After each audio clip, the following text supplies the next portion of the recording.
Good morning, everybody. Matt Modi here to give you my favorite NBA player prop picks. We're talking the Friday NBA slate, October 24th. Happy Friday, everybody. I'm going to have three NBA player prop picks for you guys to lock in for today's NBA betting slate, two of which we are taking a nice ladder play as well. The other one is plus money, so I am pretty confident in what we have in store for today.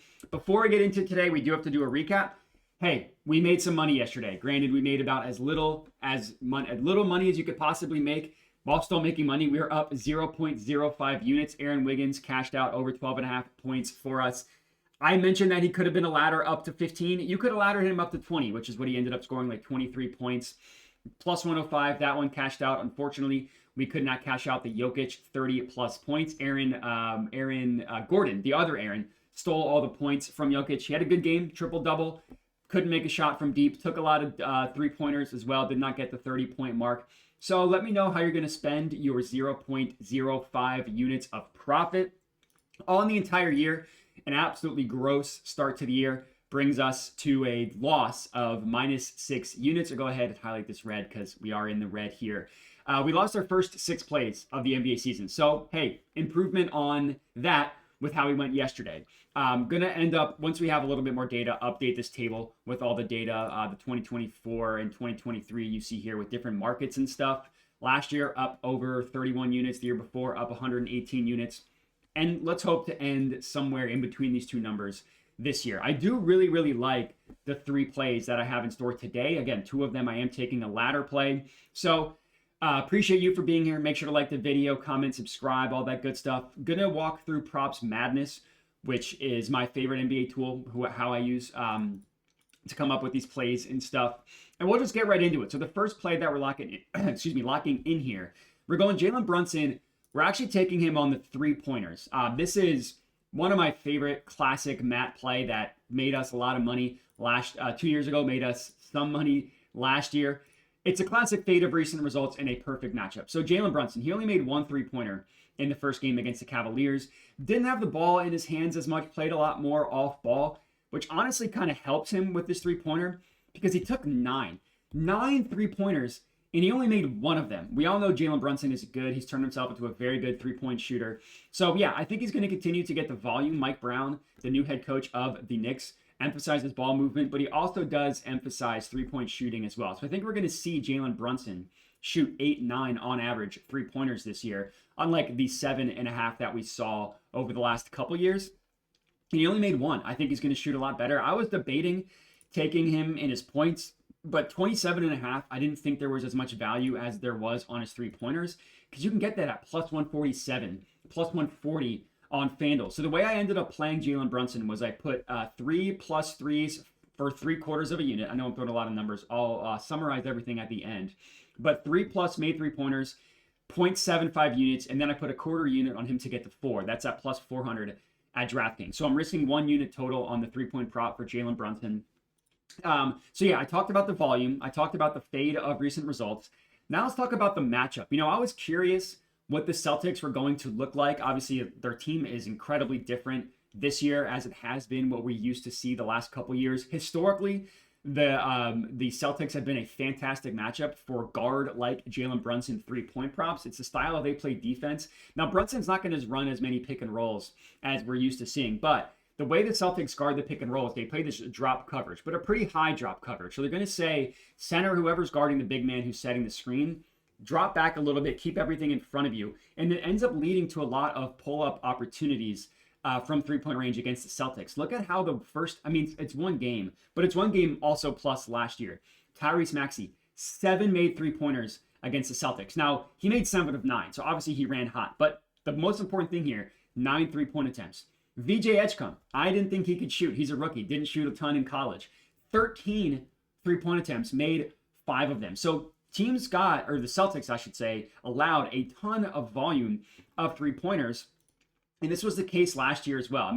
Only 3 of 6, but you look at the names here. Cade Cunningham made at least 2 every single game. Or 3 of 4 games against the, 2 of 3, against the Celtics. SGA hit 3 against them as well. They allowed, what, ninth most points per game to the pick and roll ball handler, fourth most points per game via isolation. It's kind of how the Celtics play defense. Now, we don't know how good they are going to be of a defensive team this year, but we do know their style of play. And look who has performed very well in this matchup from three-point range. Jalen Brunson, 11 of 15 games. He made 3 or more three-pointers against the Celtics. Now, this includes both the playoffs and the regular season. If you just want to look at the regular season, you can do that. Just click advanced, just look at, you can go to the regular season here, click more, that's what I was looking for, more, regular season. 7 of 9 games in the regular season, he hit 3 or more three-pointers against the Celtics. And you want to look at the 4 number, you just change this up to 4. 5 of 9, including 5 of his last 6. So he missed it 3 in a row, then he hit it in 5 of his last 6. So whether it's a regular season, whether it's the playoffs, this is a matchup that Jalen Brunson performs well from deep.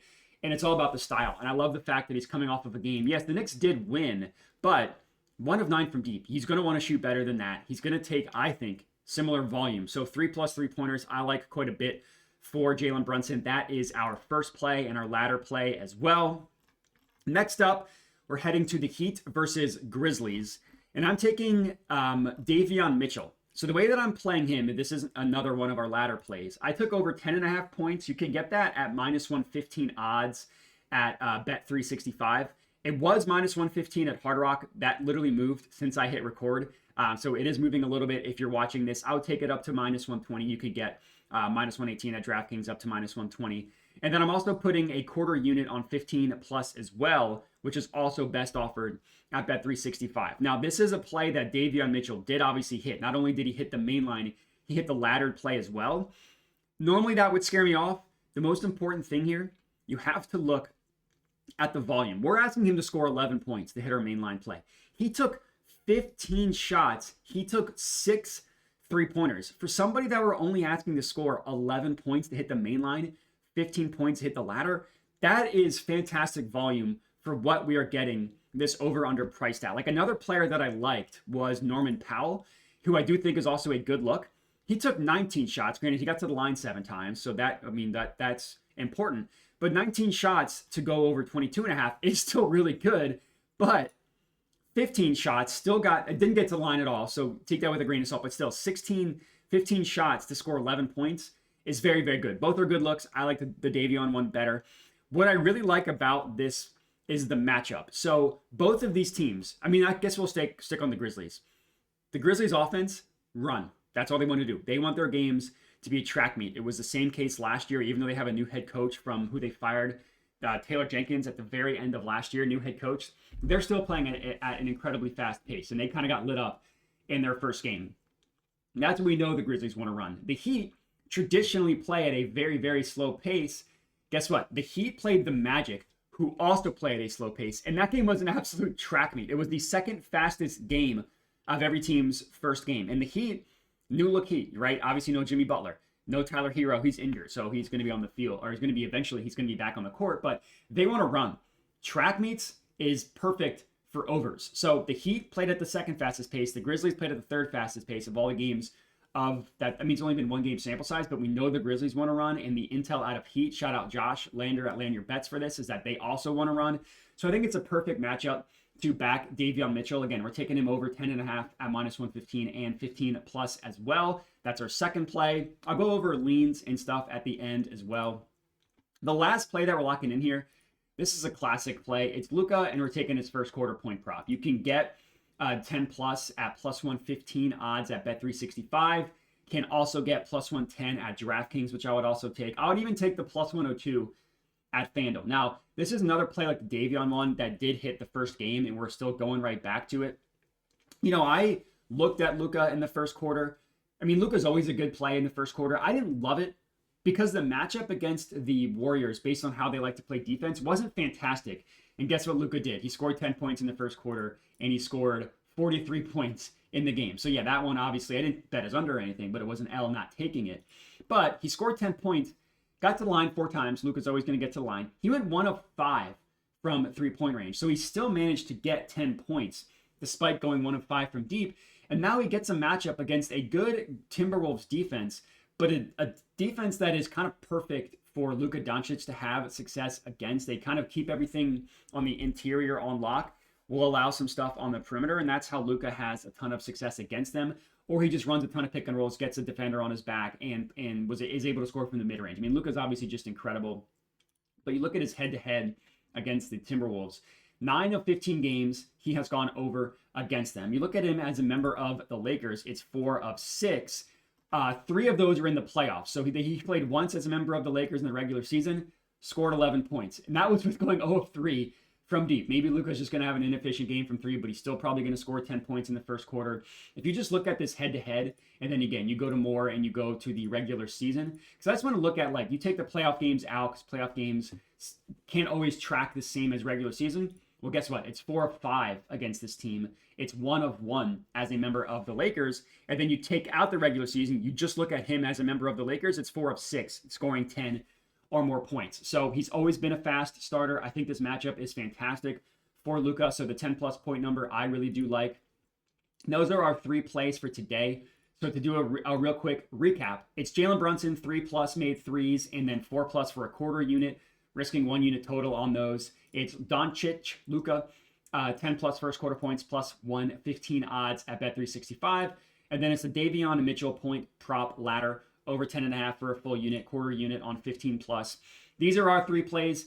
Going to track only these 3. I will go through some leans that I looked at but couldn't quite get there with. And one of them was, I really wanted to go with this one. It felt like I would have been forcing it. Devin Booker on the assists. So you're going to wonder, why the heck is that a play? Well, he only had 3 in the first game. Guess what? 14 potential assists. That is a horrific assist to potential assist ratio. That is going to normalize right off the bat. That's going to normalize. The matchup against the Clippers, they allowed the most assists of any team in game 1. Now, yes, that is only game 1, so we obviously want to take that with a grain of salt. The Clippers were a good matchup for point guard assist props last year. 11 of 14 guys, similar to Devin Booker, went over. Devin Booker against the Clippers last year had 7.5 assists. I don't know where had 7.5 assists in 3 of 4 games. You look at the closing line, like what did his over under end at? Hit it in all 3 games as well. So right off the bat, it's a good matchup. It's just the Suns team is a little weird, just because, I mean, he scored 31 points. He took 19 shots, got to the line 15 times. So he's going to have the ball in his hands a ton. Is he going to pass as much as he did? Maybe. He's a good passer when he does end up passing, and with no Booker, or with no Durant and no Bradley Beal, maybe he does pass more. I just couldn't quite get there, so I ended up holding off on that one. And then I also looked at, for this slate, I mentioned Norm Powell. I think he's also worthy. If you're going to take him, 25+, I think is a good look, but I'd rather go with Davion, and I didn't want to take both. And then the other one that I really looked at was Derek White and his 3-pointers. It's just high. I mean, 3.5 or minus money is disgusting, but just he took 13. He's going to take 15+ attempts in a lot of these games, and eventually he's going to have a game where he goes like 10 of 15. Now, the matchup against the Knicks, who knows what it's going to look like? It would have been a good matchup last year, not so much. I mean, maybe with Mike Brown as their head coach, but didn't want to force that one either. So just rocking with these 3 plays, the Brunson threes, the Luka first quarter points, and the Davion Mitchell points. Appreciate everybody for watching. Make sure to like the video, comment, subscribe, all that good stuff. Check out Props Madness. Put a link to them in the description of the video. Kind of walked you through how I use them. The only other link I put is a link to my Tails account, which is just where I send every play out. So you see the plays that I'm on. If you're watching this and the odds are different, or you don't always have time to watch, this is what I recommend. We'll send the play out with the units. We'll give a little bit of a write-up so you can kind of see what my logic is and stuff. If you're not interested in that, no problem. These are still going to come out for free on YouTube. Thanks for watching. Make sure to bet responsibly, and have a good one.